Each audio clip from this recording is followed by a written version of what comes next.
বিকেলের আলো ধীরে ধীরে মিলিয়ে যাচ্ছে সন্ধ্যার ছায়ায়। চারপাশে দোকানের আলো ঝলমল পরিবেশ এবং মানুষ ব্যস্ত নিজের মতো। ভেসে আসছে মাগরিবের সুমধুর আজান ধ্বনি। আর আমি চলছি টুংটাং শব্দ শুনতে শুনতে নিজ গন্তব্যে।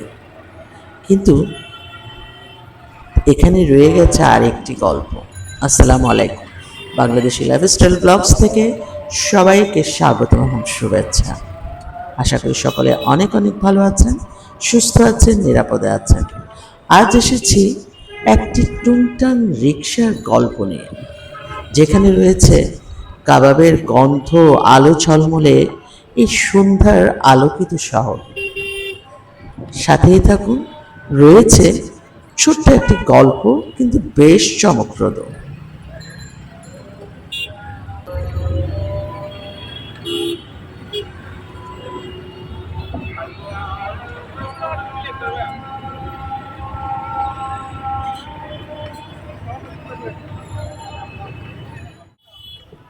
এইদিকে এসে তো আমি একেবারে হতবাক। এখানে রয়েছে আর একটি ছোট্ট শহর, শহরের ভিতর শহর, জনসমাগম। কেন? কারণ এখানে রয়েছে অনেক ছোট ছোট দোকান, যে দোকানগুলোতে পসরা সাজিয়ে বসেছে নানান রকম আইটেমের। এবং সন্ধ্যাকালীন এই সময়টাতে এই জায়গাটাকে দেখলে মনে হবে মাত্র বোধহয় শহরটি জেগে উঠেছে, শুরু হচ্ছে বিশাল আয়োজন। আসলে আমি এই দৃশ্য দেখতে দেখতে চলছিলাম দারুল কাবাবের দিকে, কিন্তু পেছন ফিরে তাকাতে একটু লজ্জা লাগছিল, কারণ তারা আবার কী ভেবে বসে।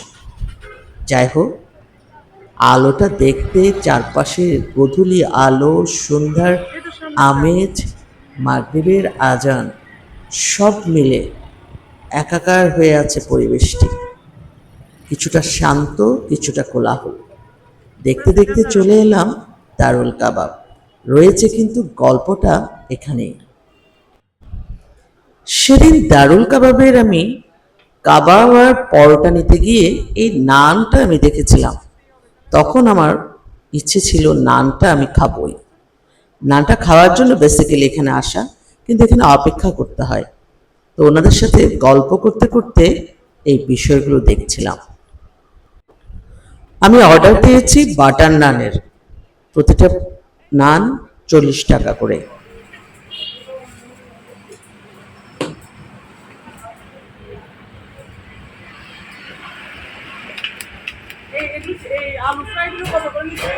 না, এগুলো এর সাথে চাপের সাথে, এগুলো এক্সট্রা বিক্রি হয় না।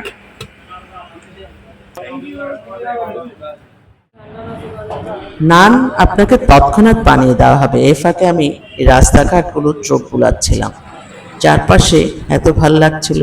এই ফাঁকে গাছের ঝাঁকড়া বাবরি ফুলগুলো আরো বেশি আকর্ষণীয় করছিল রাস্তার সৌন্দর্যকে। বেশ ভাল লাগছিল।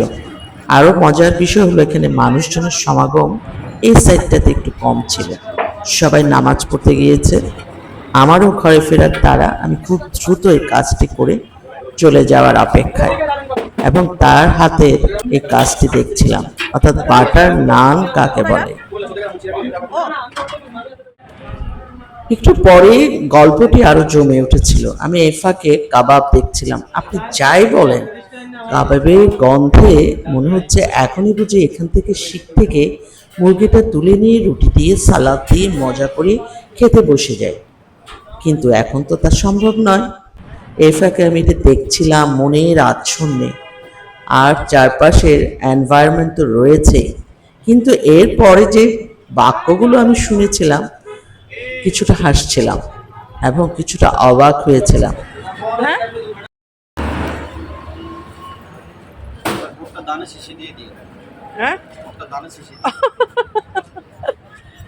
আরে মা, সুন্দর কথা বলছেন। ধানের শীষে ভোট দাও না।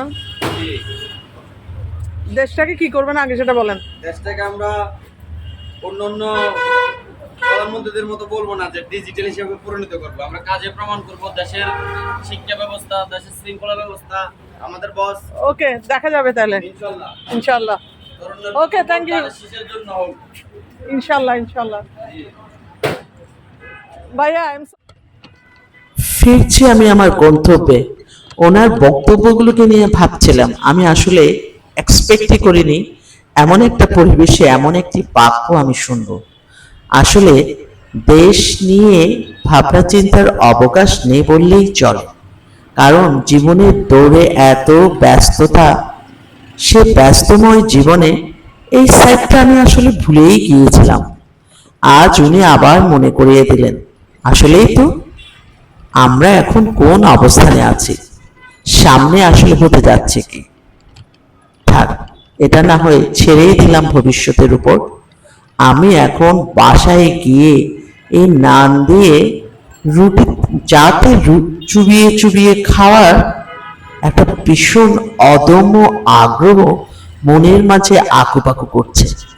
আপাতত অন্য সব কিছু থাক রসাতলে। সবাই ভালো থাকুন, সুস্থ থাকুন, নিরাপদে থাকুন, ব্লগের সাথেই থাকুন। আল্লাহ হাফেজ।